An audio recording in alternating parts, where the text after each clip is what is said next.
నమస్కారం. Big debate ప్రత్యేక చర్చ కార్యక్రమానికి స్వాగతం. గత 15 రోజులుగా అమెరికా ఇజ్రాయెల్ వర్సెస్ ఇరాన్గా జరుగుతున్న యుద్ధం రోజు రోజుకి పెరుగుతున్న క్రమమే మనకు కనపడుతుంది. చాలా తొందరగా అణిచివేయగలం అనుకున్న ఇరాన్ రకరకాల పద్ధతుల్లో, వినూత్న పద్ధతుల్లో చెలరేగే ప్రయత్నం చేస్తుంది. ముఖ్యంగా పశ్చిమాసియాలో ఉన్న అనేక దేశాలకు సంబంధించినటువంటి అమెరికా ఎయిర్ బేస్ల మీద దాడులు చేస్తుంది. వాటితో పాటుగా అక్కడ ఉన్నటువంటి ఆయిల్ రిజర్వ్స్ మీద దాడులు జరుగుతున్నాయి. దీంతో పాటుగా ఏదైతే హోర్ముజ్ జలసంధి ఉందో ఆ జలసంధిని తన కంట్రోల్లో పెట్టుకోవడం ద్వారా ప్రపంచవ్యాప్తంగా చమురు నిల్వల కొరత ఏర్పడుతున్న పరిస్థితి కనపడుతుంది. భారత్లో ప్రస్తుతానికి చమురు నిల్వల కొరత లేదని చెప్తున్నప్పటికీ గ్యాస్కి సంబంధించి దాదాపు 25% షార్టేజ్ ఉందని ప్రభుత్వం చెప్తుంది. ఇదే సమయంలో ఎసెన్షియల్ కమోడిటీ యాక్ట్ని అమల్లోకి తీసుకొచ్చినప్పటికీ బ్లాక్ మార్కెట్ ఉధృతంగా జరుగుతుంది. కమర్షియల్ సిలిండర్ 6,000 దాకా అమ్ముతున్నారని చెప్తున్నారు. డొమెస్టిక్ గ్యాస్కి సంబంధించి అయితే అసలు టోల్ ఫ్రీ నెంబర్లే కలవట్లేదన్న ఆరోపణలు వస్తున్నాయి. కొన్ని చోట్ల పెట్రోల్ బంకుల్లో కూడా పెట్రోల్ డీజిల్ కూడా షార్టేజ్ని ఆర్టిఫిషియల్గా కొరతని క్రియేట్ చేసే ప్రయత్నం జరుగుతుంది. ఎన్ఎంసీల మీద మాట్లాడటానికి ఇవాళ డిబేట్లో మనతో డాక్టర్ జయప్రకాష్ నారాయణ గారు ఉన్నారు, లోక్సత్తా వ్యవస్థాపకులు. అలాగే డాక్టర్ ప్రభాకర్ రెడ్డి గారు, రిటైర్డ్ ఐఏఎస్ అధికారి, వారు కూడా మనతో ఉన్నారు. గౌరీశంకర్ గారు, ప్రముఖ రాజకీయ సామాజిక విశ్లేషకులు, వారు కూడా మనతో జాయిన్ అవుతున్నారు. మరి కాసేపట్లో డాక్టర్ వినోద్ కుమార్ గారు, ఐఎఫ్ఎస్ అధికారి, అంబాసిడర్, వారు కూడా జాయిన్ అవుతారు. అలాగే అమర్నాథ్ గారు, భారతీయ జనతా పార్టీ నాయకులు కూడా మనతో జాయిన్ అవుతారు. ముందుగా జేపీ గారు నమస్కారం. జేపీ గారు, ఒకసారి మళ్ళీ మీ వాయిస్ మ్యూట్లోకి వెళ్ళినట్టుంది సార్. 2 వారాల పైన అయింది జేపీ గారు ఇది మొదలై. రకరకాల కథనాలు వస్తూ ఉన్నాయి. అమెరికా యుద్ధం మొదలుపెట్టింది కానీ ఎలా ఆపాలో అర్థం కావట్లేదని. ట్రంప్ గారు అయితే గంభీరమైనటువంటి ప్రకటనలే చేస్తూ ఉన్నారు. నెతన్యాహు చాలా రోజుల తర్వాత ఇవాళ ఆయన మీడియా ముందుకు వచ్చి మాట్లాడారు. అదే స్థాయి గంభీర్యాన్ని ప్రదర్శిస్తూ ఉన్నారు. ఇరాన్ ఖొమేనీ చనిపోయిన తర్వాత వాళ్ళు ఈజీగా లొంగిపోతారనుకున్న పరిస్థితి నుంచి తిరిగి బలం పుంజుకొని ఆయన కుమారుడు ముస్తఫా ఖొమేనీ బాధ్యతలు తీసుకున్నారు. ఐఆర్జీసీ చాలా బలంగా ఉందని చెప్తా ఉన్నారు. వాళ్ళు రకరకాల పద్ధతుల్లో తక్కువ ఖర్చులో ఎక్కువ నష్టాన్ని కలిగించే రీతిలో యుద్ధ రీతుల్లో వాళ్ళు దాడులు చేస్తున్నారు. హోర్ముజ్ జలసంధి మీద పట్టు కొనసాగిస్తూ ఉన్నారు. ఎట్లా దీనికి ముగింపు ఏం జరగాలి, ఎటువైపు? అలాగే కొంతమంది చెప్పటం భారత్ లాంటి దేశాలు, ఈ 3 దేశాలతో సత్సంబంధాలు, చారిత్రక సంబంధాలు ఉన్న భారత్ లాంటి దేశాలు కొంత చొరవ తీసుకుంటే మంచిదని సలహాలు కూడా ఇస్తూ ఉన్నారు. యునైటెడ్ నేషన్స్లో ఒక తీర్మానం జరిగింది. ఇరాన్ ఈ దేశాల మీద చేస్తున్నటువంటి దాడుల్ని, security council west Asia countries మీద చేస్తున్న దాడుల్ని ఖండిస్తూ ఒక తీర్మానం చేశారు. దాని మీద భారత్ కూడా సంతకం చేసింది. చైనా, రష్యా చేయలేదన్నది వార్త. ఎవరు చొరవ తీసుకోవాలి? ఇది ముగింపు పలకటానికి మార్గం ఏంటి? దాని తర్వాత మనం ఈ కొరత వీటి విషయాల్లో కూడా వద్దాం చెప్పారు. శ్రీనివాస్, మీరు అన్నది వాస్తవం. ఇరాన్లో ఉన్నటువంటి మతతత్వ ప్రభుత్వాన్ని ఎవరు సమర్థించరు. ఎందుకంటే ఇతర దేశాలని అంతం చేయడమే లక్ష్యంగా, మొట్టమొదటి death to Israel, death to America. అట్లాగే వివిధ టెర్రరిస్ట్ గ్రూపులని, హిజ్బుల్లా కానీ, లేకపోతే హమాస్ కానీ, లేకపోతే హౌతీస్ కానీ, వాళ్ళందరినీ ప్రోత్సహించి అధికారికంగా, అనధికారికంగా కాదు. అట్లాగే మరి అణ్వాయుధాల తయారీకి సిద్ధం చేయడం. ఎందుకంటే వాళ్ళు యురేనియం ఎన్రిచ్మెంట్ ఉంది, 60% దాకా వెళ్ళింది. ఆయుధాలు తప్ప దేనికి పనికిరాదు. దాన్ని మళ్ళీ ఇజ్రాయెల్ మీద వాడతామని చెప్పిన బహిరంగంగానే ఒక సంకేతాలు. కాబట్టి వాళ్ళ మీద సానుభూతి ఉండక్కర్లే, కానీ మొహం మీద కోపంతో ముక్కును కోసుకున్నట్లయింది. ఇరాన్కి బలమైన రాజ్యం కాకపోవచ్చు సైనిక పాఠంలో, కానీ కీలకమైన స్థానంలో ఉంది. ఒక పెద్ద నాగరికతకి వారసత్వం ఉన్నది. అదేదో ఇరాన్, ఆఫ్ఘనిస్తాన్ లాంటి దేశం కాదు. కొన్ని వేల సంవత్సరాల నాగరికత ఉన్నది, ఆధునికీకరణ ఉన్న దేశం. దాన్ని మొల్లాలు వెనక్కి తీసుకెళ్లారు, అది వాస్తవం. కానీ అదేదో కనుక నిజంగానే వాళ్ళ వ్యూహం కనుక ఫలించి వెంటనే ఆ ప్రభుత్వం కూలిపోయి ప్రత్యామ్నాయం వచ్చి శాంతి వచ్చినట్టయితే పెద్ద ఇబ్బంది ఉండేది కాదు. కానీ బలం ఉంది కదా అని చెప్పిన దూకుడుగా దిగేసరికి తొందరపాటు అని చెప్పింది అయింది. ప్రపంచం అందరికీ తెలుసు. అక్కడ స్ట్రెయిట్ ఆఫ్ హార్ముజ్ మీద అన్నట్టుగా ఆ ప్రాంతంలో గనక ఇజ్రాయెల్ కానీ మరో దేశం కానీ పూనుకున్నట్టయితే ప్రపంచం మొత్తంలో ఎనర్జీ క్రైసిస్ వస్తే అందరికీ తెలుసు. అది తెలిసి చేశారంటే కొంచెం తంపరితనం కనిపిస్తోంది, తొందరపాటు కనిపిస్తోంది. ముళ్ళకప్ప మీద బట్ట పడింది, నెమ్మదిగా లాక్కోవాలి. ఇరాన్కేమో ఏదో రకం గుణపాఠం చెప్పాలి, మేము నాశనం పర్లేదు కానీ వాళ్ళకి దెబ్బ తగలాలి, ప్రపంచం మొత్తం దెబ్బ తగలాలని వాళ్ళ కోరిక. కానీ చివరి గురువుని మంగళం పడ్డట్టుగా వాళ్ళు తగులాడుకుంటుంటే దాంతో ఏ సంబంధం లేని దేశాలు ప్రపంచం అంతా ఉనికిపోతోంది. ఎందుకంటే ఇవాళ ఆయిల్ లేకపోయినట్టయితే 10% ఆయిల్ పోతే పెట్టుబడి అర్థం కావాలి. 10% ఆయిల్ తగ్గిపోతే ధరలు 200%, 300% పెరుగుతాయి. ఇన్ఎలాస్టిక్ డిమాండ్ అంటాం. అంటే ఆహారం లాంటిది. ఆహారం ఒక్క బస్తా కొరత ఉందనుకోండి తినడానికి, మీకు పెరిగేది ధర 10 రూపాయలు పెరగదు, అవును. 1000 రూపాయలు పెరుగుతుంది. అవును. జీవనాధారం కాబట్టి. అవును. అట్లాగే ఆయిల్ కూడా ఆర్థిక వ్యవస్థకు జీవనాధారం అయిపోయింది. ఆ నేపథ్యంలో ఖచ్చితంగా సమస్య ఉంది. దీర్ఘకాలికంగా అరబ్ దేశాలకు చాలా సమస్య వస్తుంది. ఇటీవల కాలంలో ఆధునికీకరించి ప్రపంచంలో ఒక ఆకర్షణీయంగా ఆర్థిక వ్యవస్థ నిర్మాణం చేసి మరి మేధాశక్తి ఉన్న వాళ్ళని, నైపుణ్యం ఉన్న వాళ్ళని ఆకర్షించి మరి వివిధ రూపాల్లో కొత్త ఆర్థిక వ్యవస్థకి నాంది పలుకుతున్నారు. ఇప్పుడు అదంతా కూడా ఆకర్షణ పోతుంది. మన భారతీయులు చూస్తే దాదాపు 1 కోటి మంది దాకా భారతీయులు అక్కడ, ప్రవాస భారతీయులు అక్కడ ఉపాధిలో ఉన్నారు. వాళ్ళంతా కూడా $100 కోట్ల భారతదేశానికి $1,000 కోట్ల మనకి రెమిటెన్సెస్ చేస్తున్నారు. కాబట్టి ఏ రకంగా చూసినా కూడా స్వల్పకాలంలో కానీ దీర్ఘకాలంలో కానీ ఇది నష్టం కలగజేస్తుంది. నేను అనుకోవటం ఇంకో 2 వారాల నుంచి యుద్ధం కొనసాగుతుంది. ఎందుకంటే ఆయిల్ ధరలు ఎంతగా పెరిగిపోయినట్టు ప్రపంచం అంతా ఒత్తిడి తీసుకొస్తుంది. మీరు అన్నట్టుగా భారతదేశానికి కొన్ని ఇతర కీలకమైన దేశాలకి స్థానికంగా పాత్ర లేకపోయినా కూడా గణనీయమైన పాత్ర ఉంటుంది. ఆ పాత్రను పోషిస్తాయని నేను నమ్ముతున్నాను. ఒక విషయం చెప్పండి సార్, అంటే మీరు ఇందాక అన్నారు చాలా ఇస్లామిక్ దేశాలు, ఉదాహరణకి సౌదీ అరేబియా ఒకవేళ చాలా ఛాందసంగా ఉండేది. క్రమంగా అక్కడేమి యుద్ధాలు జరగకుండానే, ప్రపంచం దాని మీద ఏం దాడి చేయకుండానే కొన్ని మార్పులు ఆధునీకరణ వైపు వస్తూ ఉన్నారు. మీరు అన్నట్టు ఆధునీకరణ వైపు వచ్చిన ఇరాను మళ్ళీ ముల్లాలు వెనక్కి తీసుకెళ్తున్న నేపథ్యంలో అక్కడ గతంలో మీరు చూసే ఉంటారు, ఈ హిజాబ్ సరిగా వేసుకోలేదని దాని మీద ఒక పెద్ద మహిళ మీద జరిగింది, చాలా వ్యతిరేకత వచ్చింది. అలాంటి వాటిని ప్రోత్సహించటం, అలాగే శాంక్షన్స్, అంతకుముందు అమెరికా ఎప్పటి నుంచో ఇరాన్ మీద శాంక్షన్స్ పెట్టింది, వాటిని కంటిన్యూ చేయటం, ఇలాంటి పద్ధతులు ఒక మార్గం. 2 అణు నిరాయుధీకరణకు సంబంధించి చాలామంది చెప్పటం, ఆ ఒప్పందం దాదాపు తుది దశకు వచ్చింది. ఒకసారి ట్రంప్ దాని నుంచి బయటకు వచ్చినా మళ్ళా ఒక తుది దశకు అంతకుముందు 15 రోజుల క్రితం, 1 నెల క్రితం, 2-3 నెలల క్రితం అమెరికా చేసిన దాడిలో అణ్వాయుధాలన్నీ మొత్తం ధ్వంసం అయిపోయినాయని చెప్పారు. అయినా కూడా ఏదైనా కొద్ది గొప్ప ఉన్నా కూడా ఒక ఒప్పందం ఒక కొలిక్కి వచ్చింది అన్న పరిస్థితుల్లో అది కాకుండా ఈ దాడికి అన్ప్రవోక్డ్గా దాడికి దిగటం వల్లే సమస్య మీరు అన్నట్టు జాగ్రత్తగా లాక్కునే పరిస్థితి దాపురించిందని అనుకోవచ్చా? లేదు ఇది ఇలా చేయటం ద్వారానే కొంత అంటే రెజ్యూమ్ చేంజ్ చాలా తేలిగ్గా జరుగుతుందని భావించారు, ఎలా అర్థం చేసుకోవాలి? అణ్వాయుధాల సంగతి ముందు మాట్లాడదాం. మనకి సమస్య ఏంటంటే అంతర్జాతీయ న్యాయ సూత్రాల ప్రకారం మీ మీద ఇమ్మినెంట్ దాడి అంటే ఇప్పుడే వెంటనే మీ మీద దాడి జరిగే అవకాశం ఉంటే మాత్రమే మీరు ఆయుధ ప్రయోగం చేయవచ్చు. కానీ ఇమ్మినెంట్ దాడి అంటే ఏమిటి? ఉత్తర కొరియాని తీసుకోండి, తాత్సారం చేశారు. వాడు అణుబాంబులు తీసుకొచ్చే ప్రమాదం ఉన్నా కూడా ఎందుకు అనవసరంగా దాడి చేయరు అని చెప్పని చివరికి ఏమైంది? అటు పెద్ద మిసైల్స్ వచ్చినాయి ప్రపంచాన్ని గడగడలాడించేవి, ఇటు అణుబాంబులు వచ్చినాయి. ఇప్పుడు ఉత్తర కొరియా మీద దాడి చేస్తే సియోల్ నగరాన్ని ధ్వంసం చేస్తారేమో, దక్షిణ కొరియా మొత్తం నాశనం అవుతుందేమో, జపాన్ నాశనం అవుతున్న భయంతో వాడికి తలవకాల్సి వస్తుంది. కాబట్టి అణ్వాయుధాలు ఒకసారి వచ్చిన తర్వాత మనం ఏం చేయలేం, రాకుండా ఆపాల్సిందే. గతంలో ఉన్న ఒప్పందంలో అమెరికాలో ఒక వర్గం వారు చూస్తున్న వాదన ఏమిటంటే అది తాత్కాలికంగా కొంతకాలం పాటు నిలవరించడమే తప్ప దీర్ఘకాలంగా కాదు, తర్వాత ఏమిటి సంగతి. రెండవది, ఈ టెర్రరిస్ట్ దళాలని అధికారికంగా ఇరాన్ ప్రోత్సహిస్తుంటే స్టేట్ స్పాన్సర్ టెర్రరిజాన్ని దాని గురించి ఒక్క ఊసుకోవడం లేదు. కాబట్టి ఏం చెప్పన్నారు, మరి మన సంప్రదింపుల్లో ఇరాన్ ముందుకు వచ్చిందా లేదా మనకు తెలియదు. అది కొంతకాలం పోయిన తర్వాత వాస్తవాన్ని బయటపెట్టింది. సోషల్ మీడియాలో రోజు కొద్ది ఇదిగో ఒకరింటే తోకంటున్నారు, మనకు తెలియదు అని జరుగుతుంది. ఒక మొదటి అంశం మీరు చెప్పింది, మరి ఆధునికీకరణ స్థానంలో వెనక్కి తీసుకుపోయారు, సమాజంలో ప్రతిఘటన ఉన్నది, వాళ్ళు పెరిగితే బాగుండేదని. ఏమైందంటే గతంలో చేసిన పాపాలు శ్రీనివాస్ బెర్నాడో ప్రపంచాన్ని 1953లో మొసాడెగ్ అని చెప్పని అక్కడ ప్రధానమంత్రిగా ఉన్నాడు. అక్కడ పూర్తిగా స్వేచ్ఛాయుత ఎన్నికలు లేకపోయినా కూడా ఏదో ఎన్నికైనటువంటి పార్లమెంట్ మజ్లిస్ ఒకటి ఉన్నది, దానిలో అఖండ మెజారిటీతో ఆయన ప్రధానమంత్రి అయినాడు. ప్రజల్లో బోర్డంతా మంచి పేరున్నది. ఆయన చాలా రాజ్యాల్లో, స్వతంత్ర రాజ్యాల్లో రెండో ప్రపంచం తర్వాత చేస్తున్న రీతిలోనే అక్కడ కొన్ని సంస్కరణలు తీసుకురావడం, ఆధునికీకరణకు మార్గం వేయటం, అన్నింటి మించి ఆంగ్లో ఇరానియన్ ఆయిల్ కంపెనీ మొత్తం ఆ దేశంలో ఉన్న ముడి చమురంతా కూడా బ్రిటన్ పెత్తనంలో ఉండేది. దాన్ని జాతీయకరణ చేశాడు.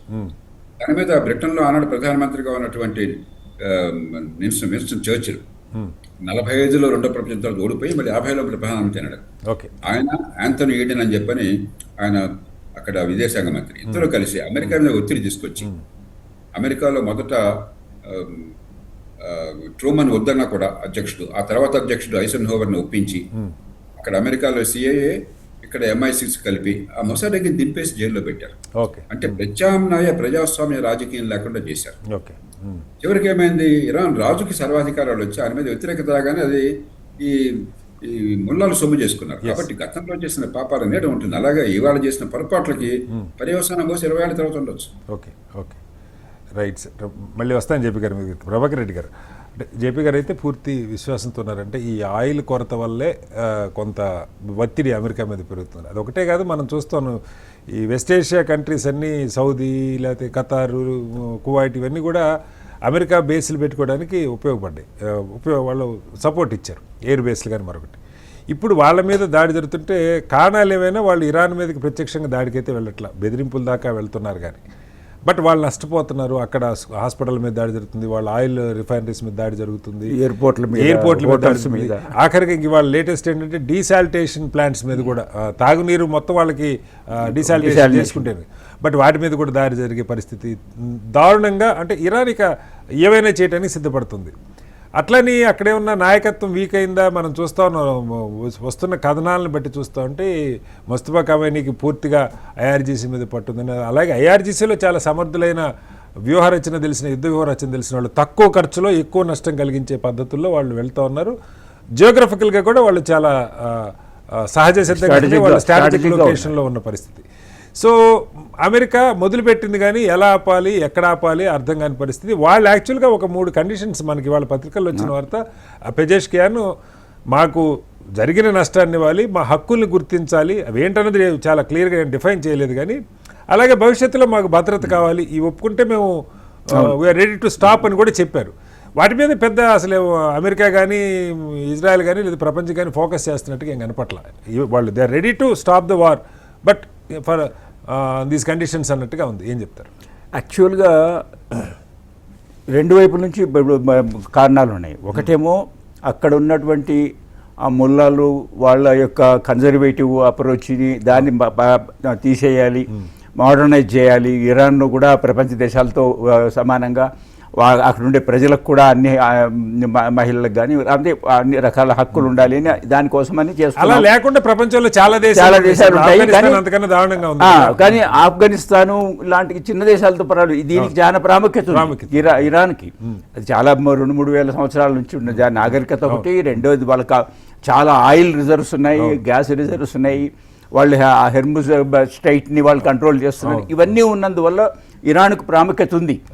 సో ఇరాన్ని ఏదో డెమోక్రటిక్గా చేయాలి అనే ప్లాన్ చేసుకొని ఈ ఇల్లు దాడి చేసినామని చెప్తున్నారు. రెండోది ఒక సాక్ ఏంటంటే అణ్వాయుధాలు, వాళ్ళు దానికి ఎప్పుడైనా తొక్కేయాలని చెప్పి. ఇప్పుడు ఏమైందంటే పెరకలాగా గుంజలాగా తయారు చేసుకున్నారు అమెరికా వాళ్ళు. ఇప్పుడు ఇజ్రాయెల్కి ఏమవుతుందంటే ఇజ్రాయెల్ వాళ్ళు పెద్ద ప్రాముఖ్యత ఇదేం ఉండదు, కానీ వచ్చేదల్లా ప్రాబ్లం అమెరికాకి. అమెరికాతో పాటు ఉన్నటువంటి గల్ఫ్ కంట్రీస్కి, యుఏఈ కంట్రీస్ కానీ ఈవెన్ సౌదీ అరేబియాకి కూడా. ఇప్పుడు ఏమవుతుందంటే ఇరాన్ పెట్టిన 3 కండిషన్స్ ఒప్పుకోవాలంటే ఇది అమెరికా చేతుల్లో ఒప్పుకోవడం కాదు, వాళ్ళు అనేది ఇంటర్నేషనల్ కమ్యూనిటీ ఒప్పుకోవాలి. There must be some group of countries, they have to give guarantee. ఒకటేంటి, అమెరికా చేత మాకు ఇచ్చిన మొత్తం నాకు జరిగినటువంటి అన్ని రకాల నష్టాలు, వస్తు నష్టాలు, ప్రాణ నష్టము, ఏమేమి నష్టాలు జరిగినాయి అన్నింటికి క్యాలిక్యులేట్ చేసి వాల్యూ ఇవ్వాలి అంటారు. అది ఎవరు చూడాలి? అమెరికా ఎస్ఆర్ నో అన్న తర్వాత విషయం, ఇంటర్నేషనల్ కమ్యూనిటీ ఒప్పుకోవాలి. రెండోదేమో ఇంకో భవిష్యత్తులో మేమెవరు మా మీద అటాక్ చేయరు అంటే దానికి ఎవరుగా గ్యారంటీ ఇవ్వలేరు. కానీ వాళ్ళు పెట్టిన కండిషన్స్ అవి. ఇంకో పక్కన ఏంటంటే ఎవరు బాధ్యత తీసుకోవాలి దీనికి, who will bell the cat అనే పరిస్థితి వచ్చింది. యునైటెడ్ నేషన్స్ కూడా బాగా బలహీనం చేశారు. థ్యాంక్స్ టు అమెరికా, వాళ్ళే చేశారు. ఒక టైంలో మేము బయటకు వచ్చేసామన్నాడు కదా ట్రంప్, మాకు ఆ యుఎన్ఓకు సంబంధం లేదు, సంబంధం లేదు, దేనికి మాకు అవసరం లేదు అనే లెవెల్కి వెళ్ళిపోయినారు. కాబట్టి యుఎన్ఓ ఏమి చేయలేదు, యుఎన్ఓ ఏమీ చేయలేదు. ఇప్పుడు ఎవరి చేతిలో ఉందంటే, వాస్తవం మీరు పత్రికల్లో గమనిస్తే ఇలాంటప్పుడు యునైటెడ్ నేషన్స్ ప్రకటనలకి చాలా ప్రాముఖ్యత ఉండాలి. మనకు అసలు లీస్ట్ ప్రయారిటీ ఇస్తుంది అనేది ఒకటి ఉంది. దానికి దేశాలపైన చర్యలు తీసుకునేదానికో లేకపోతే చెప్పేదానికో లేకపోతే మధ్యవర్తిత్వం చేసేదానికో అవకాశం ఉంటుంది అనేది లేకుండా చేసేసారు. దానికి స్పైన్లెస్ అయిపోయింది ఇప్పుడు యుఎన్ఓ వరకు. కాబట్టి ఇప్పుడు ఏం కావాలి, పుతిన్ లేదా జింపింగ్ వీళ్ళు ఉన్నారు కదా, వీళ్ళు ఎవరన్నా ముందుకొచ్చి మేము మధ్యవర్తిత్వం చేస్తాము అని చెప్పి ఈవెన్ మన మోడీ గారు కానీ ఇలాగ కొంతమంది ఇంటర్నేషనల్ లీడర్స్ బ్రిటిష్ ప్రధాని, కెనడా ప్రధాని వీళ్ళు ఒక జాయింట్గా కలిసి దీంట్లో ప్రమేయం వాళ్ళు ముందుకు వస్తే కొంచెం ఆగుతుంది. లేకపోతే ఇప్పుడు ట్రంప్కి ఆల్మోస్ట్ ఆయనకి ఏం చేస్తున్నాడో ఎవరికి తెలియని పరిస్థితి తెచ్చిపెట్టాడు. ఆయన ఒకరోజు ఎస్ అంటాడు, ఒకరోజు నో అంటాడు. ఆయన ఎస్టిమేట్ అంతా ఫెయిల్ అయిపోయింది. ఇప్పుడు ఫెయిల్ అయిపోయి బట్ట ముళ్ళ మీద బట్ట తీసుకునే దానికి ఆయన చేత కావడం. అండ్ ఇంకోటి ఏంటంటే నార్మల్గా ఆయన ఎలక్టెడ్ ప్రెసిడెంట్ కాబట్టి అమెరికా అంతా ఆయన వెనకలు ఉండాలి. కానీ ఆయన తప్ప ఎవరు ఉన్నట్లేరు అక్కడ. కాంగ్రెస్లో సపోర్ట్ లేదు, పబ్లిక్గా సపోర్ట్ లేదు. ఆయన చేసినటువంటి ఈ దారుణాల వల్ల అమెరికా ఇన్ఫ్లేషన్ పెరిగిపోతుంది, ధరలు పెరిగిపోతున్నాయి, ఆ ఇంపాక్ట్ వస్తుంది. ఈ టారిఫ్ మొన్నటి వరకు పూటకు టారిఫ్లు మార్చి కన్జ్యూమర్ ప్రైసెస్. సో ఈ దేశాలు మీరు అన్నట్టుగా ఈ దేశాలు ఏమన్నా చైనా అంటే చైనా రష్యా చొరవ తీసుకుంటే వాళ్ళు ఒప్పుకుంటారు లేదు, కానీ ఇండియా లాంటి దేశాలు లేదు, ఫ్రాన్స్ లాంటి దేశాలు కొంత తటస్థంగా ఉండేవాళ్ళు, వాళ్ళు అభిప్రాయాన్ని ఇన్ఫ్లుయెన్స్ చేసేవాళ్ళు. ఇప్పుడు ఇంగ్లాండ్ కానీ, కెనడా కానీ, రష్యా కానీ, ఇంతకుముందు తర్వాత స్విట్జర్లాండ్ కూడా. నార్మల్గా స్విట్జర్లాండ్ న్యూట్రల్ కంట్రీగా ఉంటుంది కాబట్టి ఇలాంటి సమయాలలో వాళ్ళు ముందుకు వస్తారు. వచ్చి మేము చెప్తాము, విల్ హ్యాండిల్ ది సిచ్యువేషన్, ముందు సీజ్ ఫైర్ చేయండి అంటారు. అంటే మీరు ఫైరింగ్ ఆపండి, మీరు ఆపండి, మేము మధ్యలో ఏం కావాలో చూస్తాం. దీనికి వయా మీడియా చేయాలి ఎప్పుడైనా. ఇప్పుడు వాళ్ళు అడిగినవన్నీ ఇవ్వలేకపోవచ్చు. దాంట్లో లేదు, ఇవి సమంజసంగా ఉన్నాయి, ఇవి న్యాయంగా ఉన్నాయి, ఇది కరెక్ట్ మేము చేస్తున్నాం అనేది స్విట్జర్లాండ్ లాంటి న్యూట్రల్ కంట్రీస్ కానీ, లేకపోతే ఇంగ్లాండ్, కెనడా, ఫ్రాన్స్, ఇండియా, పర్టికులర్గా రష్యా. ఎందుకంటే పుతిన్ క్యారీస్ సమ్ వెయిట్. ఉదాహరణకి ఏమైందంటే ఇరాన్ పుతిన్ తోటే మాట్లాడుతున్నట్టు, ట్రంప్ గారు కూడా పుతిన్ తో మాట్లాడారు. ఆయన అందరితో మాట్లాడుతున్నాడు అంటే ఇప్పుడు ఫోన్లు చేసి మీరు ఎదురు సెటిల్ చేయండి, ఆ స్థితి తెచ్చుకున్నాడు ఇప్పుడు ఆయన. రైట్ సార్, మళ్ళీ వస్తారు. గౌరీశంకర్ గారు, మీరు విన్నారంటే సరే యుద్ధం వల్ల వస్తున్నటువంటి దుష్పరిణామాల మీద మనం ఎలా పోవాలన్నది గౌరీశంకర్ గారు, ఇప్పుడు జేపీ గారు, ప్రభాకర్ రెడ్డి గారు మాట్లాడింది మీరు విన్నారు. అంటే ఏదైనా అసలు ఈ ప్రయత్నం, ఇప్పుడు ఇరాన్ కొన్ని కండిషన్స్ పెట్టింది యుద్ధం ఆపడానికి, దాని మీద పెద్దగా ప్రపంచంలో ఎక్కడా చర్చ జరుగుతున్నట్టు, అవి సాధ్యాసాధ్యాలు వేరే సంగతి. అసలు ఆపటానికి ఒక ప్రయత్నంగా ఏదైనా ఎవరు చేయాలి, ఎవరు పూనుకుంటే బాగుంటుంది మీ అంచనాలో? ఇప్పుడు చేస్తే యునైటెడ్ నేషన్స్ చేయాలి, కానీ యునైటెడ్ నేషన్స్ ఇనెప్ట్ అయిపోయింది. ఇప్పుడు అమెరికానే యునైటెడ్ నేషన్ లాగా అయిపోయింది. Second thing, Russia, China, they are very happy with it. వాడు ఇప్పుడు ఉన్న పరిణామాలు చూస్తూ ఉంటుంటే they should be very happy. Russia, Iran, USA గట్టిగా తగులుకుంటుంది, వాళ్ళ మీద డ్రోన్స్ వేస్తా ఉన్నది, వాళ్ళు అటాక్ చేస్తా. రష్యాకి ఆర్థికంగా కూడా చాలా లాభంగా ఉందంట, రోజుకి $400 మిలియన్ కదా ఆయిల్ ప్రైసెస్. అంటే they should be very happy with what is happening. అంటే వాళ్ళు ఎక్స్పెక్ట్ చేయలేదు ఈవెన్ ఇరాన్ ఇంత స్ట్రాంగ్ గా ఫేస్ చేస్తుంది, అమెరికాని కానీ ఇజ్రాయెల్ ని ఫేస్ చేస్తుంది అనుకోలేదు. యుద్ధం స్టార్ట్ చేస్తే ఇది చాలా ఈజీ ఉంటుంది, కానీ ఎండ్ చేయటం మాత్రం ఎవరు చేయాలి? ఇప్పుడు ఇరాన్ ఏమనుకుంటుంది, ఇప్పుడు ఆల్రెడీ వాళ్ళు కండిషన్స్ పెట్టి చెప్తా ఉన్నారు, మేము ఆపుతాం, కానీ ఇవన్నీ కండిషన్స్ ఉన్నాయి, మామూలుగా కండిషన్స్ ఉన్నాయి. అమెరికా ఆపలేదు. అమెరికా ఆపింది అనుకోండి, ఇమీడియట్ గా ఇరాన్ నుంచి వేరే స్టేట్స్ నుంచి స్టేట్మెంట్స్ వచ్చేది, అమెరికా ఓడిపోయింది, వాళ్ళు విడ్రా చేసుకున్నారు. ఆ భయం అనేది అదొక సైకలాజికల్ గా ఎఫెక్ట్ అవుతుంది. కాబట్టి మధ్యవర్తిలో ఎవరైనా దేశాలు ఇంటర్వ్యూన్ అయి, రష్యా కానీ, చైనా కానీ, ఇతర యూకే కానీ, ఇలాంటి ఇప్పుడు ఇంతకుముందు సార్ చెప్పినట్టు స్విట్జర్లాండ్, కొంచెం ఇండిపెండెంట్ గా ఉండే కంట్రీస్ కానీ వచ్చేసి అంటే వాళ్ళ మాటకి స్విట్జర్లాండ్ లాంటి దేశానికి అంటే కొంత మనకి టర్కీ అవి కొంత ఈ చర్చలు అమెరికాతో వీళ్ళతో ఖతార్ కొంత రోల్ తీసుకున్నట్టు గతంలో మనం చూసాం. కానీ ఇప్పుడు ఈ స్టేజ్ లో ఈవెన్ వాళ్ళు కూడా సఫరర్స్.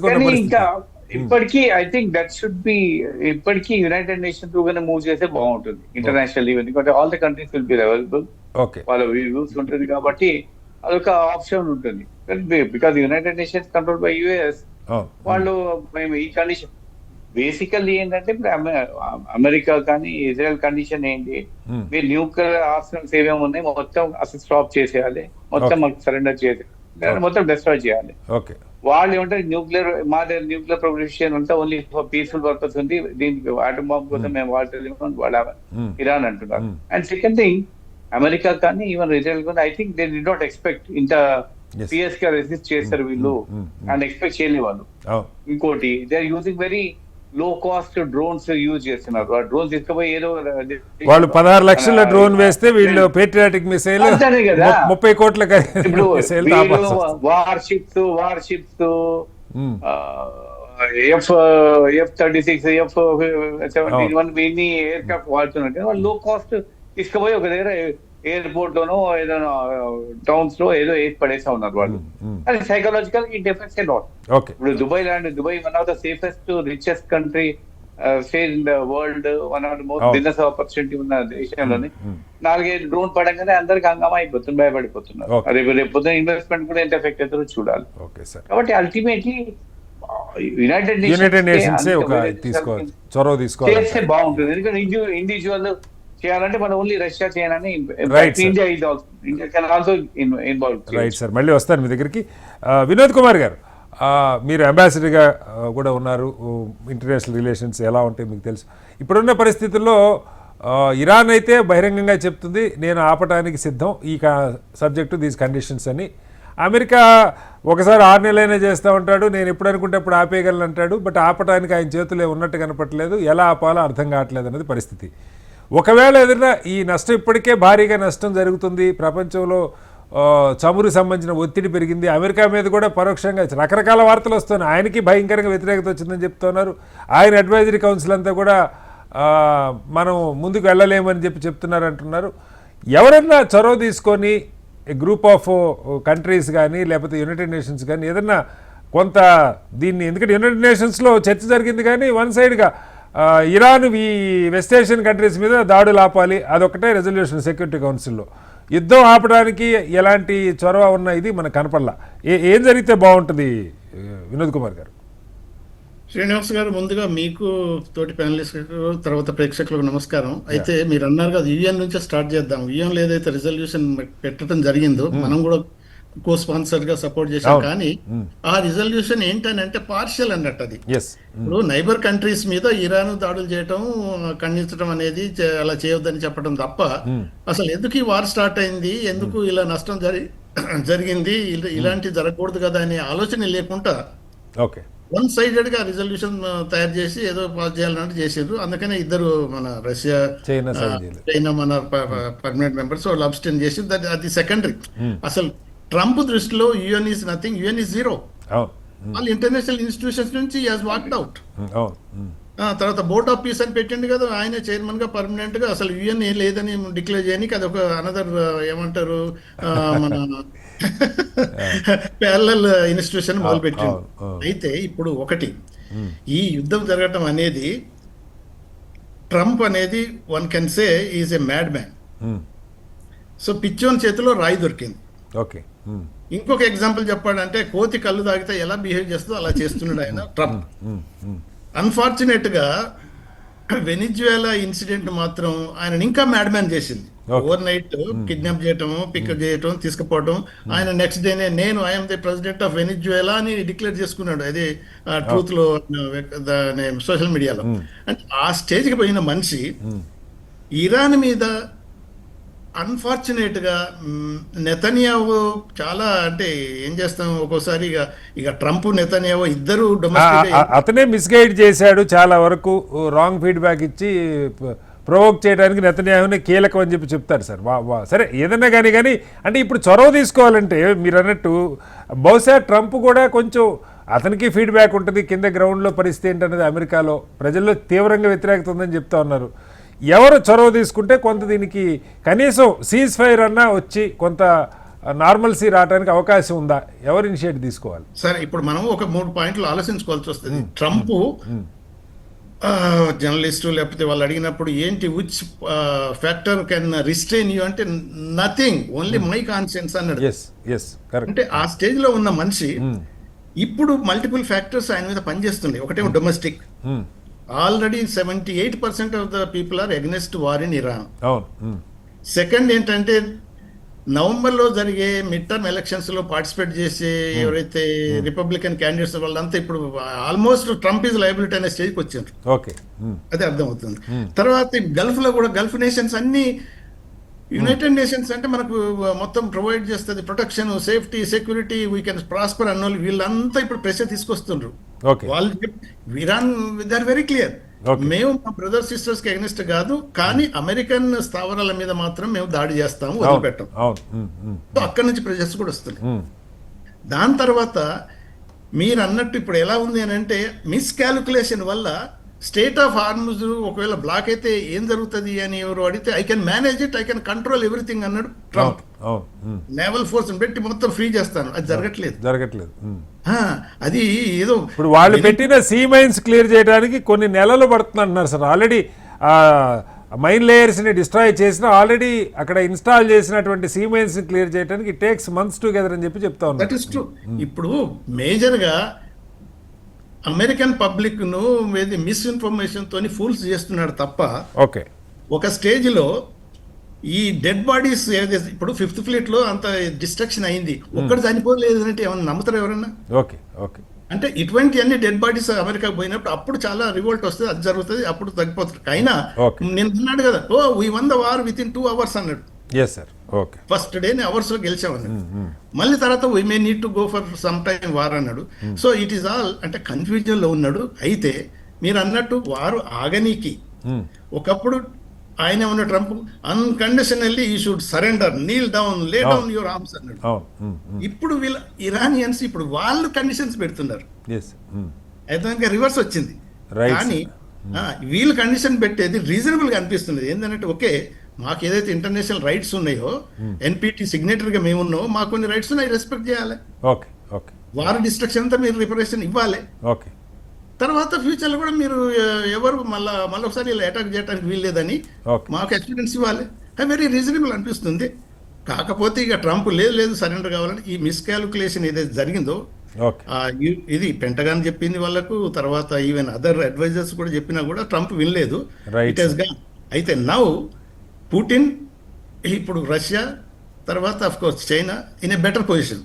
ఓకే సార్, మళ్ళీ వస్తాను మీ దగ్గరికి. వాళ్ళ అడ్వైస్ ప్రకారం కొంతవరకు తగ్గు. వినోద్ గారు మళ్ళీ వస్తాను. అమర్నాథ్ గారు, అందరికి చర్చ మనం సరే ఇప్పుడున్న పరిస్థితులు, క్రైసిస్, వీటిని గురించి సెకండ్ రౌండ్లో మాట్లాడదాం. కానీ ఇది ఆపడానికి ఏదైనా, ఇందాక జేపీ గారు కూడా అన్నారు, అంటే ఇండియా కూడా ఒక కీ రోల్ ప్లే చేసే అవకాశం ఉంది, చేస్తుందని ఆశిస్తున్నాను. బట్ అది ఎక్కడ మనకి ఏ దేశం కూడా, నాట్ ఓన్లీ ఇండియా, ఏ దేశం కూడా దీనివల్ల ఎప్పటికప్పుడు ఎవరి లాభాలు, ఎవరి నష్టాలు, ఎవరి జాగ్రత్తలు వాళ్ళు తీసుకునే పనిలో ఉన్నారు. కానీ దీన్ని ఆపడానికి ఒక ప్రయత్నం యునైటెడ్ నేషన్స్లోనే జరగాలి, అక్కడేం జరుగుతున్నట్టుగా మనకు కనపట్ల. ఏం చెప్తారు? మొదట మీకు ప్యానెల్ మిత్రులకు అందరికి నమస్కారం అండి. ఇక్కడ ఈ యుద్ధం మొదట స్టార్ట్ అయినప్పుడు కూడా చాలా అంటే క్లియర్గా మనకు అర్థమైంది ఏంటంటే క్విక్ కాన్ఫ్లిక్ట్ రెజల్యూషన్ మోడల్లో తీసుకొద్దామని ట్రంప్ భావించినట్టు అనిపించింది. అంటే ఒక 2 గంటలలోనో లేకుంటే ఒక 1 డేలోనో కొట్టేసి ఫటాక్ మని ఇరాన్ ఒప్పించేసేయాలి అనే టైప్ ఆఫ్ అట్మాస్ఫియర్లో స్టార్ట్ అయింది. But Iran on the other hand has been preparing, అంటే గత 20-25 సంవత్సరాలుగా ఈ వార్ కోసం వాళ్ళు ప్రిపేర్ అయి ఉన్నారు. ఏదో ఒక రోజు అమెరికా సో వాళ్ళు చాలా ప్రిపేర్డ్గా ఉన్నప్పుడు మీరు ఆ అసెస్మెంట్ సరిగ్గా లేకపోవడం వల్ల ఈ పొరపాటు జరిగిందని కనబడుతున్నది. అంటే పొరపాటు అనేది ఈవెన్ ట్రంప్ అడ్మినిస్ట్రేషన్లో ఉన్న ట్రంప్ వర్సెస్ వ్యాన్స్ ఇదంతా జరుగుతున్నది కదా, కనబడుతున్నది. అయితే ఇక్కడ మీరు అన్న ప్రశ్నకు ఈరోజు మొత్తం ప్రపంచంలో ఏదైనా ఒక దేశంలో దీనిపైన కొంత ప్రయత్నం జరుగుతున్నది, కొంత ఒక ప్రోగ్రెస్ కనబడుతున్నది అంటే కేవలం భారతదేశంలోనే జరిగింది. ఎందుకంటే మొన్నటికి మొన్న ఒక 5 days బ్యాక్ రేజ్ అయిన డైలాగ్లో ఇజ్రాయెల్ ఫారిన్ మినిస్టరు అట్లాగే Iran foreign minister both were present. Both have given their versions. వాళ్ళ వర్షన్స్, వాళ్ళ యొక్క ఆర్గ్యుమెంట్స్ వాళ్ళు చెప్పడం జరిగింది. ఆ తర్వాత ఆఫ్ ద రికార్డ్ వారు ఫారిన్ సెక్రటరీస్తో, ఫారిన్ మినిస్ట్రీస్తో కూడా మాట్లాడి దానికి సంబంధించిన అప్డేట్స్ ఇచ్చి వారు వెళ్ళడం జరిగింది. సో ఆ తర్వాత నుంచి కూడా అంటే ఇప్పుడు ఫర్ ఎగ్జాంపుల్ మన ప్రధానమంత్రి గారిని తీసుకుంటే, ప్రధానమంత్రి గారు దాదాపు 13 దేశాల అధినేతలతో మాట్లాడడం జరిగింది. గత 10 రోజులుగా బహ్రెయిన్, కువైట్, సౌదీ అరేబియా, ప్రతి దేశ అధినేత అంటే మిడిల్ ఈస్ట్ లో ఉన్న ప్రతి కంట్రీ ఎఫెక్టెడ్ బేసిక్ గా వాళ్ళంతా ముందు మన వాళ్ళ సెక్యూరిటీ వాళ్ళకి భరోసా సెక్యూరిటీతో పాటు how we can resolve this. ఇప్పుడు మన వాళ్ళు మాట్లాడి ఇప్పుడు అన్ని విషయాలు బయట చెప్పాల్సిన అక్కర్లేదు కదా. దౌత్య విధానంలో ఏంటంటే 99% సీక్రెట్ గానే జరుగుతుంది. ఏదో 1% కొంత బయటకు చెప్తారు తప్పితే, ఎందుకంటే చాలా విషయాలు సీక్రెట్ జరుగుతున్నాయి కాబట్టి ఈ రోజు మీకు హార్మోన్స్ నుంచి మనకు 2 షిప్స్ రావాలంటే వచ్చేసినాయి. ఎట్లా వచ్చినాయి? ఇదే మ్యాజిక్ చేస్తే కాదు కదా, దానిలో చాలా నెగోషియేషన్, మాట్లాడు, ఎందరితోనూ ఎంతమంది మాట్లాడితే జరిగిందో మనకు తెర వెనుక జరిగిన విషయాలు మనకు పూర్తి స్థాయిలో తెలియదు. బట్ ఆ విశ్వాసం మనకు ఉండాలి. ఈ రోజు వచ్చింది అంటే డెఫినెట్లీ మనకి రావడం ఒకటే కదా నా పాయింట్. అంటే నేను అనేది ప్రతి ఇప్పుడు దేశాధినేతలతో మాట్లాడుతున్నప్పుడు ఈ ఒక్క విషయమే మాట్లాడారు కదా sir. Everything they will talk. అంటే ఏ విధంగా ప్రెషర్ పెట్టాలి, ఈ రోజు సౌదీ పైన ఏ విధంగా ప్రెషర్ పెట్టాలి, లేకుంటే ఇరాన్ పైన ఏ విధంగా ప్రెషర్ పెట్టాలి, ఇజ్రాయెల్ పైన ఏ విధంగా ప్రెషర్ పెట్టాలని ఖచ్చితంగా వారు మాట్లాడుతున్నారు. ఎందుకంటే మాట్లాడుతున్నారు కాబట్టే కదా నేను చెప్పింది. ఇద్దరు ఫారిన్ మినిస్టర్స్ భారతదేశంలో ప్రజెంట్ అయినారంటే అది వేరే ఏ దేశంలో సాధ్యం కాలేదు. రెండో పాయింట్ ఏంటంటే ఈ మన దేశం అంటే జస్ట్ ఆపరేషన్ సింధూర్ జరిగినప్పుడు క్విక్ కాన్ఫ్లిక్ట్ రెజల్యూషన్ మోడల్లో మనం వార్ స్ట్రాటజీని తీసుకున్నప్పుడు మన డిప్లొమాటిక్ సక్సెస్ అనేది చాలా క్లియర్ కనబడ్డది. మనం ఒకసారి ఒక 11 గంటలలో వార్ను కంప్లీట్ చేశామని మనం అనౌన్స్ చేసిన తర్వాత ఇంకా పాకిస్తాన్ రిటాలియేట్ చేయలేదు. ఎందుకు? మనం దౌత్యపరంగా చాలా వాళ్ళను అంత ప్రెషర్ లో పెట్టగలిగినాం. అదే అమెరికా ఫెయిల్ అయింది. ఈరోజు ఇరాన్ పైన అటువంటి ఒక డిప్లొమాటిక్ ప్రెషర్ పెట్టలేకపోవడం వల్ల ఇరాన్ ఒక పక్కన ప్రిపేర్ అయింది. So continuously they are on the war. అయితే ఇక్కడ లాస్ట్ పాయింట్ నేను చెప్పాలనుకున్న విషయం ఏంటంటే ఇరాన్ కావచ్చు, ఇజ్రాయెల్ కావచ్చు, వారు ఎన్నోసార్లు వారికి వెళ్ళారు. ఎందుకంటే దే ఆర్ నేబర్స్ కాబట్టి చాలా సార్లు వాళ్ళు వారికి వెళ్ళడము. ఇప్పుడు మనకు పాకిస్తాన్కు ఉన్నటువంటి సంబంధాలే ఉంటాయి కాబట్టి అక్కడ కూడా. బట్ అమెరికా ఇంత డీప్గా ఇరాన్ పైన యుద్ధం చేస్తుంది అని నాకు తెలిసి ఈ భూప్రపంచం మీద ఒక ట్రంప్ తప్పితే ఇంకెవ్వరు అనుకుని ఉండరు. ఎందుకంటే వారు ఆకస్మికంగా వారు ఏదైతే ఒక ఇందాక మిత్రులు కూడా చెప్తున్నారు 2 అవర్స్లో ఖతం చేసేస్తాం, కొట్టేస్తాం, ఏదైతే ఇంపార్టెంట్ వాళ్ళ స్థావరాలు ఉన్నాయో, ఏదైతే మన న్యూక్లియర్ స్థావరాలను కొట్టేసి వెంటనే వచ్చేస్తాం, దౌత్యపరంగా వాళ్ళ మీద ప్రెషర్ పెడతామని అనుకొని ఆ అంచనా పొరపాటు జరిగింది కాబట్టి ఇంత పెద్ద సమస్యకు మూల కారణమైందని కనబడుతుంది. సో అమెరికాలో ఈరోజు ఏ విధంగా వాళ్ళు ఈ అంటే రిపబ్లికన్ పార్టీ కావచ్చు లేకుంటే ట్రంప్ అడ్మినిస్ట్రేషన్ కావచ్చు, how they are going to deal in America, with in America అనేది అర్థమైతలేదు ఇప్పుడు వాళ్ళకు. బయట సరే బాంబులు వేస్తున్నారు, వాడు వేస్తున్నాడు, వీడు వేస్తున్నాడు, ఇదంతా నడుస్తూ ఉంటుంది. కానీ దేశంలో ఉన్న వాళ్ళ యొక్క అడ్మినిస్ట్రేషన్ను లేకుంటే వాళ్ళ యొక్క ప్రజలను, అక్కడ ఉన్న మేధావులను ఎట్లా అసలు what argument that they have, they are totally clueless. ఎందుకంటే మీరు వాషింగ్టన్ పోస్ట్ లో ఒక రకమైన ఆర్గ్యుమెంట్ వస్తున్నది, న్యూయార్క్ టైమ్స్ లో టోటల్లీ కంప్లీట్లీ 180 డిగ్రీల డిఫరెంట్ ఆర్గ్యుమెంట్ ఇక్కడ వస్తున్నది. ఆయన ఒకటి మాట్లాడుతున్నాడు, సెక్రటరీ ఆఫ్ స్టేట్ ఒకటి మాట్లాడుతున్నాడు, వాన్స్ ఒకటి మాట్లాడుతున్నాడు. సో ఈ చూస్తే ఎవరికి ఒక పొంతన ఉన్నట్టు, ఒక కంట్రీ మొత్తం ఒకటే లైన్ మీద ఉన్నట్టు అయితే కనబడుతుంది. Right sir. జేపీ గారు, అంటే ఇందాక కూడా ఈ పాయింట్ కొంత చర్చకు వచ్చింది, కానీ అంటే ఏం చేస్తే బాగుంటుంది అన్నది ఎవరు ఇండియా చొరవ తీసుకోవాలి. మీరు స్విట్జర్లాండ్ అని ఇందాక మన ప్రభాకర్ రెడ్డి గారు కూడా అన్నారు. ఎవరన్నా చొరవ తీసుకొని కొంత సీజ్ ఫైర్ దాకా తీసుకొచ్చి ముందు ఒక చర్చలు అన్నది జరిగే ప్రయత్నం చేయడానికి ఏదైనా అవకాశం ఉందా? ఏం చెప్తారు? డొనాల్డ్ ట్రంప్ ప్రధానంగా లొంగేది 2 విషయాలకి. ఒకటి, ఆయనకి ఆర్థిక వ్యవస్థ దెబ్బతింటే, ఆయిల్ ధరలు పెరిగితే ఆయన సహించలేడు. 2, ప్రజాభిప్రాయం, ఒపీనియన్ పోల్స్ ఎట్లా ఉందని చెప్పాలి. ఈ 2 కూడా ప్రభావం కల్పించుకొని ఆయన కొంత మనసు మారుతుంది. ఇక మిగతా వరకు మధ్యవర్తి ఉండాలని చెప్పంటే ఏం లక్షణాలు కావాలి? 2 పక్కల, అటు ఇజ్రాయెల్ అమెరికాతోనూ ఇటు ఇరాన్తోనూ స్నేహ సంబంధాలు ఉండాలి. ఇద్దరు కాస్త కోస్త నమ్మగలగాలి. ట్రంప్ వాళ్ళని మన్నించగలగాలి, వాళ్ళ మాటలు ఖాతరు చేయగలగాలి ఇరాన్తో పాటు. అది అంత తేలిక కాదు. కానీ అరబ్ దేశాలు ఉన్నాయనుకోండి, వివిధ కారణాల వల్ల వాళ్ళందరూ సౌదీ అరేబియా, మరి ఖటార్, ఒమాన్, వీళ్ళందరూ కలిసి చెప్తే కొంతమేరకు ప్రభావం ఉంటుంది. అలాగే భారత్కి కొంతవరకు ఉంది, మన మాట అనుకోకూడదు, కానీ కొంతమేరకు ఇద్దరితో మాట్లాడే అవకాశం మనకు ఉంది కనీసం. బహుశా టర్కీ కూడా రాజీకి ఒక మార్గం చూపెట్టచ్చు. నేటో సభ్యత్వం ఉంది కాబట్టి, కీలకమైన ముస్లిం దేశం కాబట్టి దానికి పాత్ర ఉండొచ్చు. బహుశా ఫ్రాన్స్కి ఏమన్నా ఉంటే ఉండొచ్చు. ఓకే అంతకుమించి పెద్దగా మీకు సాధ్యం కాదు. ఓకే ఇక పుట్టిన దానిలో జోక్యం చేసుకుంటారు లేదో ఇందాక మీరు అన్నట్టుగా ఆయనకి ఇప్పుడు లాభం ఉన్నది. ఈవెన్ ట్రంప్ కూడా అదే స్టేట్మెంట్ ఇచ్చారు సార్, ఆయిల్ ప్రైజెస్ పెరిగితే ముందు అత్యధిక లాభపడేది నేను అని చెప్పి కూడా ఒక స్టేట్మెంట్ ఇచ్చున్నాడు ఆయనే. అది కాబట్టి ఆయిల్ పెరగడం వల్ల ఒకటి. రెండోది, ఎప్పుడైతే అమెరికా కానీ రేపొద్దున ఆయన అదృష్టం కొద్ది యూరోప్ కూడా దీనిలో పాల్పంచుకుని ఆయుధాలన్నీ ఇక్కడ ఖర్చు పెట్టేస్తే యుక్రెయిన్కి ఆయుధాలు సమకూర్చేవాడు అవ్వట్లేదు. ఈ రెండు కారణాలుగా ఆయనకు పెద్ద ఆసక్తి ఉండకపోవచ్చు. ఓకే ఎప్పుడు దానికి ఆయన ఒప్పుకుంటున్న బడ్జెట్తో తనకు అమెరికాను ఇబ్బంది పెట్టకుండా ఉండడానికి అని చెప్పంటే అమెరికా కనుక ప్రైవేట్గా ఒప్పందం కుదుర్చుకుని యుక్రెయిన్లో ఆయన కోరినట్టుగా చేసి యుద్ధాన్ని పరిచయం చేసి మార్గం చూపెట్టినట్టయితే బహుశా ఆయనకు ఒప్పుకోవచ్చు. దీన్ని లింక్ పెడతాను. ఓకే అంచేత నేను ఆయన ఆశావాదిని. ఎందుకంటే ప్రపంచ ఆర్థిక వ్యవస్థ ఇంత గందరగోళంలో పడ్డప్పుడు అమెరికా ఆ భారాన్ని ఆ పాపాన్ని మోయలేదు. ఓకే అంచేత 2 వారాల్లో ఏదో ఒక రూపంలో ఇది స్వస్థపడుతుంది. కానీ సమస్య ఏంటంటే శ్రీనివాస్, ఓకే దీర్ఘకాలికంగా మొట్టమొదటిసారిగా మనం ఒక పెద్ద రూబికాన్ దాటామంటారు. ఓకే ఇప్పటిదాకా స్టేట్ ఆఫ్ హార్మోజ్ ఎవరన్నా అడ్డుకుంటారు అనుకోలే, ఏమో భయపడ్డారు. కానీ అడ్డుకోవడం జరిగింది. రేపొద్దున మరి అడ్డుకోవడం గ్యారెంటీ లేదు. ఎస్ ఎంత సులువుగా చేయొచ్చో అర్థమైన తర్వాత అవును ఎవరో ఒకరు అడ్డుకోవచ్చు రేపొద్దున. ఓకే అట్లాగే మీకు సూవేజ్ నుంచి రావాలని చెప్పంటే మనకు అక్కడ బాబల్ మండాబ్ స్ట్రైట్ అంటారు. ఓకే అది కూడా ఇలాంటిదే, ఓకే గల్ఫ్ ఆఫ్ ఏడెన్కి వచ్చే దారిలో. ఓకే అది రేపు అడ్డుకోవచ్చు. హుతీస్ అప్పటికే ప్రయత్నం చేస్తున్నారు. ఓకే బహుశా అక్కడ జరగకపోవచ్చు. కానీ స్టేట్ మలక్కా ఉన్నది, చైనాకు కానీ ఈస్ట్ ఏషియాకి కానీ ఈ ఆయిల్ వెళ్ళాలి అక్కడి నుంచే పోవాలి. ఓకే అక్కడ అడ్డుకున్నాను అనుకోకపోతే అంటే ప్రపంచం గత 70-80 ఏళ్ళుగా లేని రీతిలో ఈవేళ ఈ కీలకమైనటువంటి రవాణా మార్గాలలో, నౌకాయాన మార్గాలలో ఏదన్నా చేయొచ్చు అన్నదానికి వచ్చాం. మనం అంటే ఇప్పటిదాకా చేయని సాహసాన్ని ఇప్పుడు చేసాం. రేపు పొద్దున మళ్ళీ చేయాలని గ్యారంటీ లేదు. అట్లాగే జేపీ గారు, ఇప్పుడు మన పరిస్థితికి వద్దాం క్విక్గా. ప్రభుత్వమే 25% షార్టేజ్ ఆఫ్ గ్యాస్ ఉందని అయితే ఒక ప్రకటన ఇచ్చారు. ఎన్ఫోర్స్మెంట్ ఎలా ఉంది అంటే మీరు గతంలో ఐఏఎస్ అధికారిగా కూడా చేశారు.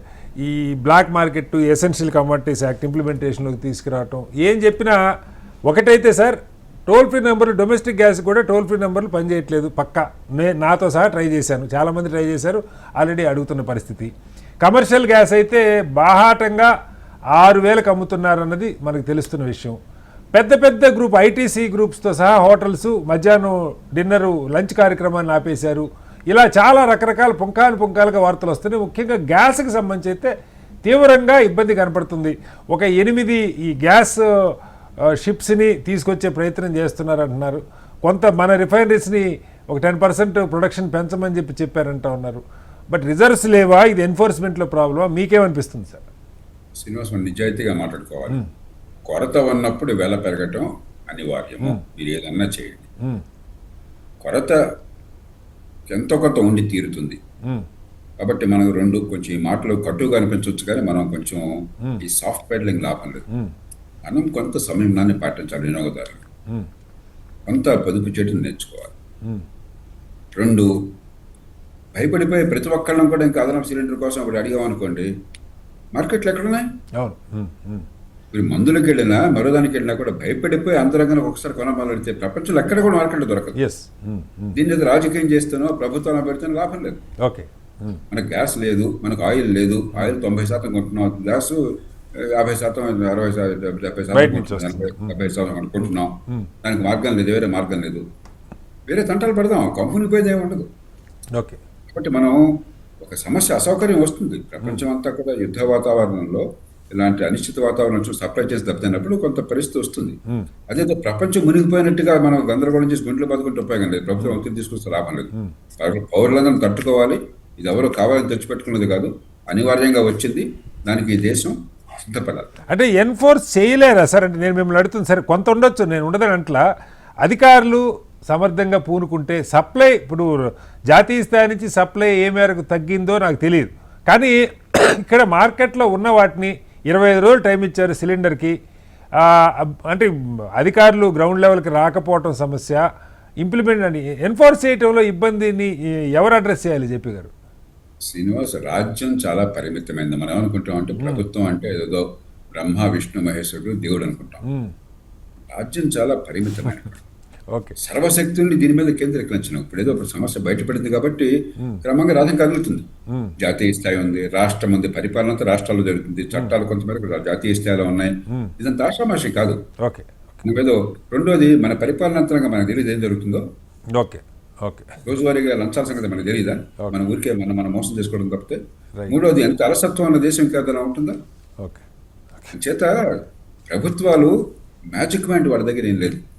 ఏదో తంటాలు పెడితే ఒక కేసు ఇదనుకోండి, మరీ కొంచెం పరిస్థితి మించితే మొత్తం శక్తిని దీని మీద కేంద్రీకరిస్తారు. ఇంకో చోట వేరే ఇబ్బంది వస్తుంది. ఓకే. చేత దీన్ని పెద్దగా ఎక్కువగా మనం దాన్ని ఘోరంతో కొండలు చేయాల్సిన అవసరం లేదు. మనం సర్దుకుపోవాలి అంతే, వేరే మార్గం. రైట్. ప్రభాకర్ రెడ్డి గారు ఏమంటారు? జేపీ గారు అంటే ప్రజలు నిజంగా చిన్న లైన్ దొరుకుతుందంట అంటే అవసరం లేదు, బుక్ ఒక ఓవర్ కాన్షియస్నెస్ మీకు తెలుసు, చెప్పక్కర్లేదు. ఇటీవల కాలంలో మనకి అనుభవం లేదు, కానీ ఇంతకు ముందు చైనా వారు అప్పుడు లేకపోతే పాకిస్తాన్ అప్పుడు ఏం జరుగుతుందంటే, పంచదార దొరకలేదు అనుకోండి, మనకు ఇంట్లో మనకి నెలకి 2 కేజీలు పంచదార సరిపోద్ది అనుకుంటే 10 కేజీలు కొనిపెట్టుకుంటాం. అంటే ఆర్టిఫిషియల్గా దానికి హోర్డింగ్ అంటారు. ప్రజలు సైకలాజికల్గా అనమాట. మీరు ఎందన్నా చెప్పండి, అయ్యో ఏమో రాకపోవచ్చునేమో. ఇప్పుడు మీరు మామూలుగా పెట్రోల్ బంక్ పోయి, నాకు తెలిసిన 2-3 చూశాను నేను, 5 లీటర్లో 10 లీటర్లో కొట్టించుకుంటారు. ట్యాంక్ ఫుల్ చేసుకుంటున్నారు. ఇప్పుడు ట్యాంక్ ఫుల్ చేస్తున్నారు. అంటే ఏమవుతుందంటే ఆ ఉన్న దాన్ని స్టాక్నే ఆర్టిఫిషియల్గా ఎక్కడో బయట పోయి గొడవలు ఉండే బదులు ఇంట్లో ఉండిపోతుంది.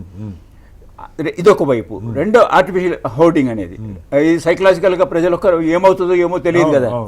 రెండో వైపున మానవ నైజం ఏంటంటే, అవకాశం వచ్చినప్పుడు దాన్ని క్యాపిటలైజ్ చేసుకోవాలి.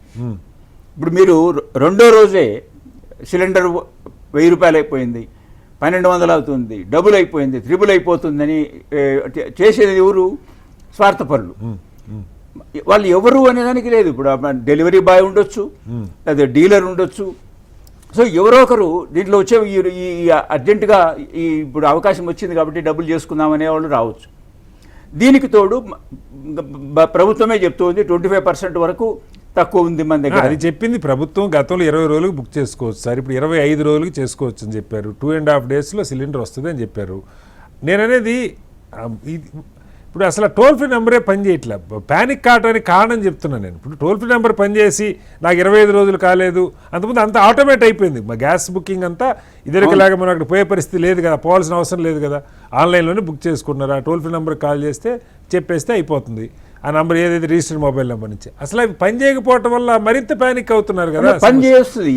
నాకు అనుమానం ఏంటంటే, పని చేయకుండా ఉండే కారణము వాళ్ళ రెస్పాండ్ అయ్యే వాళ్ళు కాదు కదా, దాని మీద ప్రెషర్ ఎక్కువైపోతుంది అనమాట.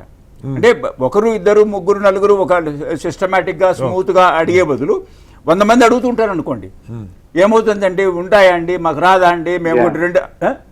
సో ఇలాంటి ఆర్టిఫిషియల్గా వచ్చినటువంటి భయం వల్ల కాల్ ఎక్కువైపోయి, అంటే జెన్యూన్ వాళ్ళకి కాల్ రెస్పాన్స్ ఉండదు. నిజంగా ఇట్లా లేనిపోని అనుమానాలు వచ్చి ప్రెజర్ బిల్డప్ చేసే వాళ్ళకి, after all toll free number కూడా దానికి కూడా కొంచెం లిమిటేషన్స్ ఉంటాయి, కెపాసిటీ ఉండాలి. కాబట్టి ఎక్కువ మందికి దానికి కాంటాక్ట్ చేయబోతున్నప్పుడు ఇంకా ఎవరు ఆన్సర్ రాదని. Right sir. గౌరీశంకర్ గారు, యాజ్ ఎ సీనియర్ జర్నలిస్ట్ మీరు చూసుంటారు, ఇలాంటి సందర్భాలు చాలానే చూసుంటారు. మనం అత్యవసర వస్తువుల చట్టం, బ్లాక్ మార్కెట్ చేయకూడదు, బ్లాక్ చేయకూడదు, ఇవన్నీ చెప్తున్నా 30 ఏళ్ళ తర్వాత ఈ మధ్యకాలంలో ఎప్పుడు బహుశా కరోనా అప్పుడు కొంత ఇలాంటి సిచ్యువేషను, ఏదో మాస్కులు, ఆక్సిజన్ సిలిండర్లు ఈ గొడవ నడిచింది. కానీ మళ్ళీ ఎప్పుడు ఈ మధ్యకాలంలో మనకి మేబీ ఒక 30-40 ఏళ్లలో ఈ పరిస్థితి రాలా. చాలా రోజుల తర్వాత ఈ పరిస్థితి వచ్చింది. అప్పుడున్నటువంటి బిటర్ ఎక్స్పీరియన్స్ ఇప్పుడు కనపడుతూ ఉన్నాయి. జేపీ గారు చెప్పినట్టు అలసత్వం ఇంకా పోలేదనుకుందామా, సమర్థత పెరగలేదనుకుందామా, ఎలా అర్థం చేసుకుందాం? పానిక్ బయింగ్ జనరలీ ఉంటుంది. కావాలని డెలిబరేట్ గా కొంతమంది ట్రేడర్స్ చేయవచ్చు, లేదా అంటే మనం సైకలాజికల్ గా మనం కూడా రేపొద్దున వారు ఇంకెన్ని రోజులు పోతుంటే ముందే కొనుక్కొని పెట్టుకుంటే, ఇంతకు ముందు సార్ చెప్పిన 5 కిలోలు బియ్యం కావాలంటే 20 కిలోలు తెచ్చి పెట్టుకుంటాము, 5 కిలోలు చక్కెర కావాలంటే లేదు ఇంకో 10 కిలోలు ఎక్కువ తెచ్చి పెట్టుకుంటాము. అదే సైకలాజికల్ గా ఉంటుంది. కానీ నిన్న రాత్రి నేను చూసాను, గచ్చిబౌలి నేను టీఎన్జిఓ కాలనీ వెళ్ళాను, అక్కడేమంతేలే, ఆ సిలిండర్స్ పెట్టి నార్మల్ గానే అక్కడ చాట్లు కానీ వేరే మన టిఫిన్ సెంటర్స్ కి నార్మల్ గా పనిచేస్తాయి. పెద్ద ప్యానిక్ అనిపించలేదు నాకు రాత్రి.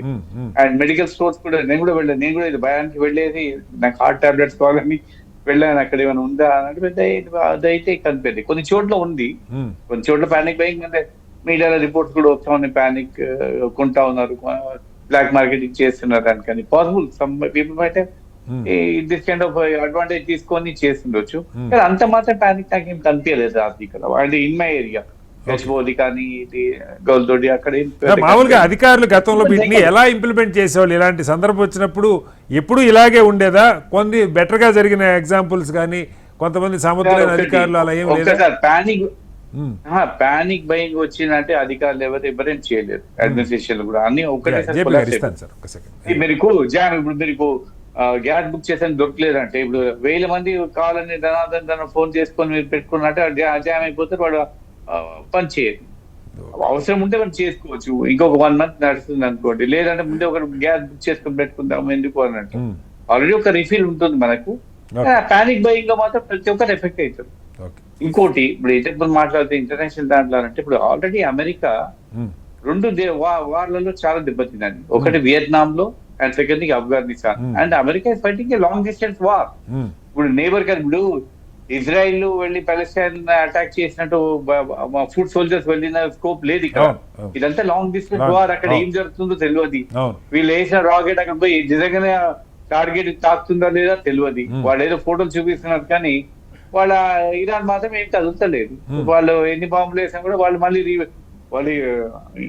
రిటర్న్ గా మాత్రం ఇంకా సైకలాజికల్ గా స్కేర్ చేసి పెట్టే క్రియేట్ చేసేది. సైకలాజికల్ గా చాలా ఎఫెక్ట్ చేసేది దుబాయ్ ని.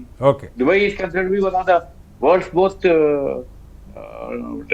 ఇది టూరిస్ట్ స్పాట్, షాపింగ్ సెంటర్ అనుకున్నారు. And free from all these kind of attacks అనుకున్నారు. కానీ అది కూడా ఉన్నది.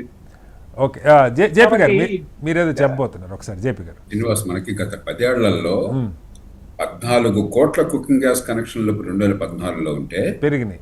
ఇప్పుడు 33 కోట్లు అయినాయి. గణనీయంగా పెరిగి మంచిది అది. కానీ సహజంగానే డిమాండ్ పెరిగింది, ఇంపోర్ట్స్ అవసరమైనాయి. పూర్వం అంత ఇంపోర్ట్స్ అవసరం ఉండేది కాదు, దేశంలోనే వ్యవస్థకు గ్యాస్ దొరికేది. అసాధారణ పరిస్థితి వచ్చింది, తట్టుకోవాలి. ఈ గ్యాస్ కనెక్షన్ లేనప్పుడు మనం చచ్చిపోయినామా? ఫ్రాంక్ గా మాట్లాడదాం మనం.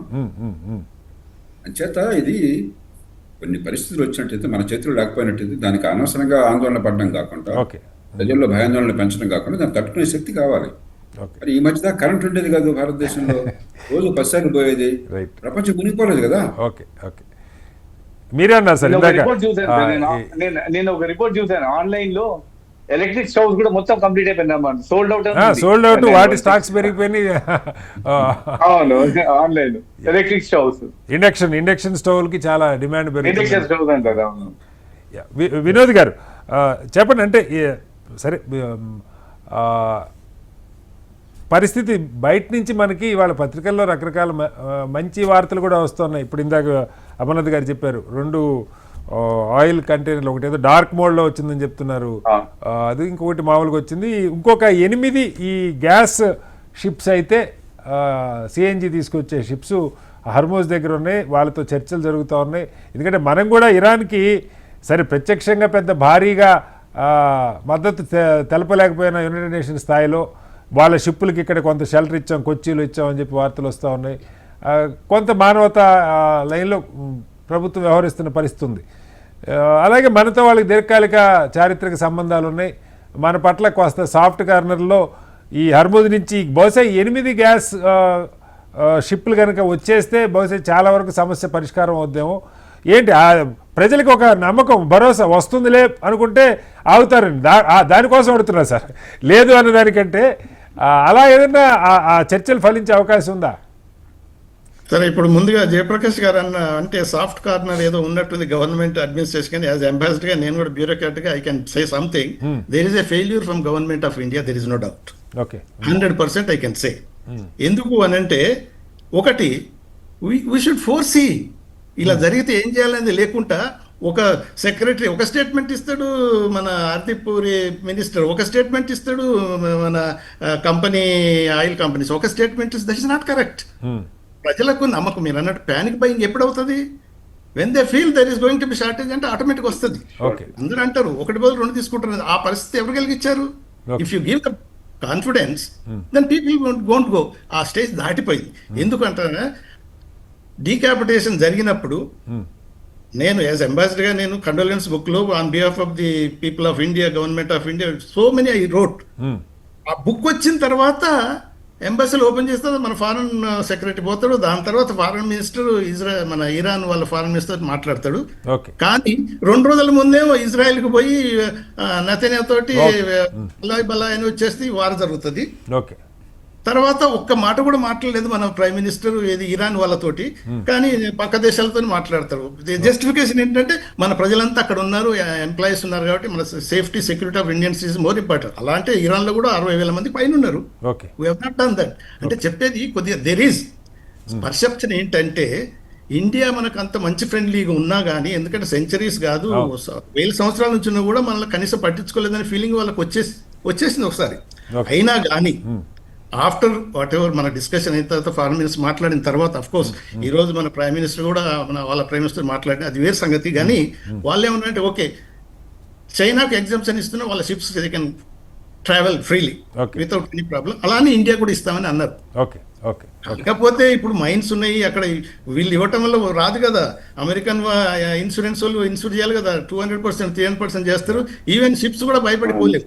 బట్ ఎనీవే అది past history. But now panic mode లోకి పోవాల్సిన అవసరం లేదు.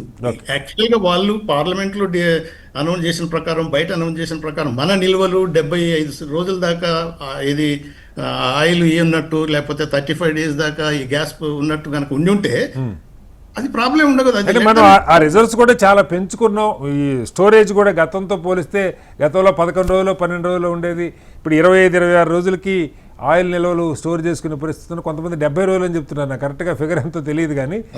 అలాగే గ్యాస్ రిజర్వ్స్ దాదాపు 50% మనకి డొమెస్టిక్ గానే ప్రొడక్షన్ ఉంది. ఒక ఐ థింక్ అరౌండ్ 50% మనం బయట నుంచి ఇంపోర్ట్ చేసుకుంటాం. ఇక్కడ వినోద్ గారు చెప్పినట్లు ప్రభుత్వమే ఏం చేసిందంటే డొమెస్టిక్ ఏం ప్రాబ్లం లేదు, కమర్షియల్కి మేము కంట్రోల్ చేస్తున్నాం అన్నారు. That is not correct communication. ఎప్పుడైతే అంటే ఎక్కడో చోట రెస్ట్రిక్ట్ చేస్తున్నారు అంటే మీ దగ్గర లేనట్టు అనిపిస్తుంది కదా. ఓపెన్గా ఆ స్టేట్మెంట్ అయితే ఇచ్చారు సార్, 25% షార్టేజ్ ఉందని అయితే ఇచ్చారు. ఒకసారి అమర్నాథ్ గారు చెప్పండి సార్. ఇప్పుడు అంటే గ్యాస్ అయినా ఆయిల్ అయినా మొదటి నుంచి ఈరోజు కాంగ్రెస్ పార్టీ ప్రవర్తన ఎట్లా ఉందంటే నిజంగా యుద్ధం అంతా భారతదేశంలోనే జరుగుతున్నదనే ఒక రకమైన ప్యానిక్ క్రియేట్ చేసే ప్రయత్నం చేస్తున్నారు. అది చాలా తప్పు. వాళ్ళకు ఏమాత్రం కొంచెమైనా బాధ్యతాయుతంగా ప్రవర్తించాలి అనే ఒక ఇంటెన్షన్ ఉంటే ఈరోజు ఇట్లా ప్రవర్తించరు. వీరు పదే ఏం చెప్తున్నారు, ఇప్పుడు మీకు నిజంగా అక్కడ గవర్నమెంట్ వైపు ఎవ్రీ సింగిల్ డే నిన్నటి నుంచి సాయంత్రము ఆయిల్ మినిస్ట్రీకి సంబంధించిన సెక్రటరీ అట్లాగే ఆయిల్ కంపెనీస్ రిప్రజెంటేటివ్స్ ప్రెస్ మీట్లో లైవ్లో చెప్తున్నారు ఇంత ఉన్నది ఈరోజు today status, this much is produced. March 5th compare చేస్తే ఆల్రెడీ 38% ఎక్కువ ప్రొడక్షన్ జరుగుతున్నది ఎల్పిజి, డొమెస్టిక్ ఎల్పిజి. వాళ్ళు ఆల్రెడీ 4 ప్రయారిటీస్ రిలీజ్ చేశారు government of India. Domestic LPG and CNG there is no issue, we will continue to 100% ఏదైతే requirement ఉన్నదో దానికి fulfil చేస్తాం. 2 fertiliser industry, because ఇప్పుడు ఇంకొక 2 months అయితే మళ్ళీ వర్షాలు పడితే దానికి స్టాక్ అవసరం అవుతుంది. సో ఫర్టిలైజర్ ఇండస్ట్రీకి కావాల్సిన ఎల్ఎన్జి కంటిన్యూస్ సప్లై. ఆ తర్వాత సిటీ గ్యాస్ డిస్ట్రిబ్యూషన్. వారు ఏం చెప్తున్నారు ఈ రోజు సెక్రటరీ పెట్రోలియం ఏం చెప్తున్నారంటే మీరు దయచేసి ఇది ఒక మంచి అవకాశము, మీ సిలిండర్ల నుంచి పిఎన్జికి మారండి, పైప్డ్ న్యాచురల్ గ్యాస్కు. ఆటోమేటిక్గా మీకు ఒక 60 నుంచి 70 లక్షల కుటుంబాలు ఈరోజు వెంటనే మారగలిగి, అంటే పక్కకే ఉన్నది మారతలేరు, మారండి, ఇది ఒక మంచి అవకాశం. లైక్ ఎనీ క్రైసిస్ ఛాలెంజ్ కదా, ఆపర్చునిటీ వస్తుంది.